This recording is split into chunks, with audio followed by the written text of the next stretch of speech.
अस्सलाम वालेकुम। 7th class आपकी 14 मई की डायरी है। सबक नंबर जो आपका 14 है उसकी मश्क मुकम्मल करनी, सवाल जवाब हैं और जुमले हैं।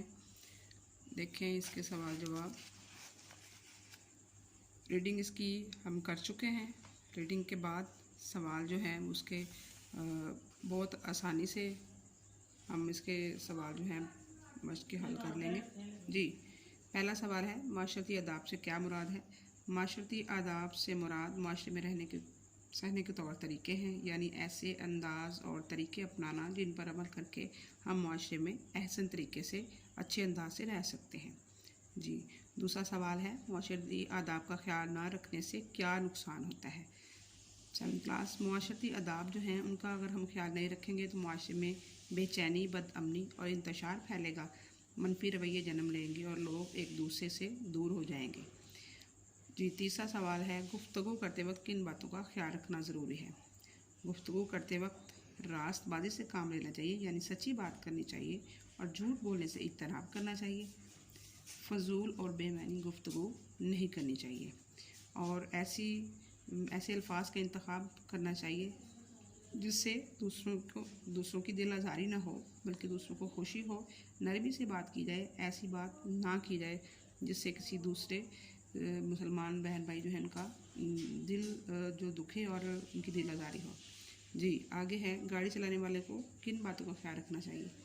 गाड़ी चलाने वालों की गाड़ी की रफ्तार इतनी मुनासिब हद तक रखनी चाहिए कि पैदल चलने वाले जो लोग हैं वो उनकी वजह से तंग ना हो। खुसूसन बारिश के दिनों में इस बात का ख्याल रखना चाहिए कि किसी के कपड़ों पर गाड़ी की वजह से कीचड़ वगैरह के छींटे न पड़े। उससे आगे है, चाल में मतानत और संजीदगी से क्या मुराद है? जी, चाल में मतानत संजीदगी से मुराद ये है कि चाल में अकड़, गरूर और तकब्बर ना हो, बल्कि हमें इज्जो इनकसारी से कदम उठाना चाहिए। अगला सवाल है, अगर गलती सरजद हो जाए तो हमें क्या करना चाहिए? जी, अगर हमसे गलती सरजद हो जाए तो उस पर शर्मिंदा होना चाहिए। इसी तरह अगर कोई अपनी गलती पर नादम होकर माफ़ी का तलबगार हो तो उसे सिद्के दिल से यानी सच्चे दिल से माफ़ कर देना चाहिए। जी, आगे है, बदगुमानी से बचना क्यों ज़रूरी है?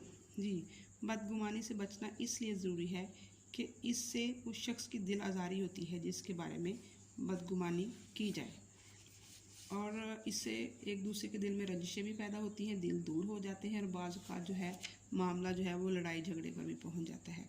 जी, अगर हर सुनी सुनाई बात को बग़ैर तहकीक के आगे फैला दिया जाए तो इससे क्या होता है? जी, अगर कोई भी ऐसी बात हम सुने, उसकी तहकीक ना करें, उसको आगे फैला दी जाए तो इससे मुआशरे में बदअमनी, इंतशार और फसाद पैदा होता है। लोग एक दूसरे से लड़ाई झगड़ा करते हैं और एक दूसरे से दूर हो जाते हैं। जी, इससे अगले वाला सवाल क्या है? जी, इससे अगले वाला सवाल है, हमसायों के साथ कैसा सलूक करना चाहिए?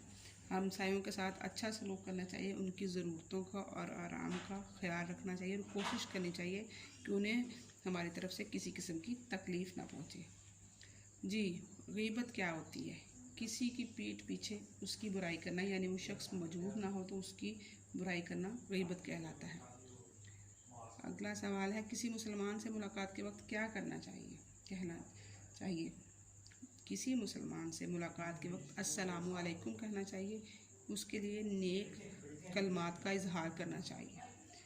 और घर में दाखिल होने से पहले क्या ज़रूरी है? घर में दाखिल होने से पहले इजाज़त हासिल करनी चाहिए।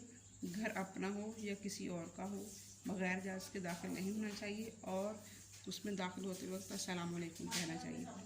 अस्सलामु अलैकुम का क्या मतलब है? अस्सलामु अलैकुम का मतलब है कि तुम पर सलामती हो। उसके बाद 7th क्लास, इसके जो ये MCQs वगैरह हैं इसको आप हल करेंगे, ख़ुद एराब लगाएंगे, वाह जमा करेंगे। और ये देखें, जुमले जो हैं अपने जुमलों में आपने इस्तेमाल करना है अमल पैरा होना। हमें अच्छी बातों पर अमल पैरा होना चाहिए। दूसरे वाला जुमला है नज़रअंदाज। हमें दूसरों की जो छोटी छोटी बातें हैं उनको नज़रअंदाज करना चाहिए। आगे देखें, रास्तबाजी। हमें हमेशा गुफ्तगू करते वक्त रास्तबाजी से काम लेना चाहिए। दरोगोई कहते हैं झूठ बोलने को। हमें हमेशा दरोगोई से बचना चाहिए। अज़ियत, किसी को तकलीफ़ देना। हमें किसी मुसलमान को अज़ियत नहीं देनी चाहिए। तमस्खुर यानी मजाक उड़ाना, हमें आपस में एक दूसरे का तमस्खुर नहीं उड़ाना चाहिए।